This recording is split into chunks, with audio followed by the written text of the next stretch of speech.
отношения. Да, била съм свидетел, виждала съм ги много пъти. Мога да кажа, че Иван я обичаше страшно много. Тя се държеше безразлично от него.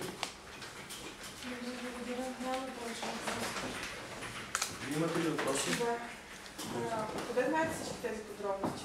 Както казах, Иван и аз сме семейни приятели и Иван много пъти ми е споделял. За случая специално? Казах, че Иван дойде у нас след като Колко се дойде у вас? Към 11. Не може да кажа точно. На коя дата? 20... не съм сигурна, беше края на януари. Не сте сигурна. Знаете ми, каза толкова подробности за дата, не сте сигурна. Не мога да помня, защото е нямало нещо по-специално. В смисъл няма някакъв празник. Това не е ли специално нещо, което се случва? Случило се. Иван, аз не съм знаела, не мога да си спомня датата. В смисъл знам сега датата, че е била 21 януари. 23. Откъде сега разбрахте? Някой ви подсказа, каза, говорили сте с Иван? Да, говорила съм с Иван след случая. След преди заседанието, може би? Постоянно разговарям с Иван, както казах, че сме приятели. Преди малко бяхте 21 януари, сега 25.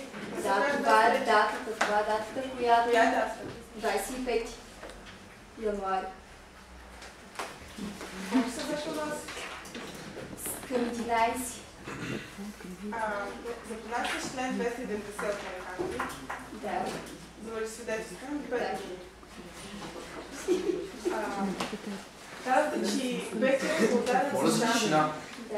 Петя не е може да даваме с прокурора и мъча свидетеля.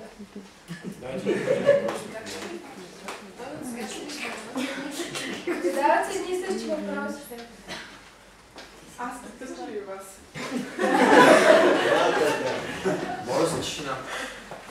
Свидетелката пострадалата Петя Бева не е била с чанта на 25 януари. Откъде си мислите тази чанта, че тя го ударя дори?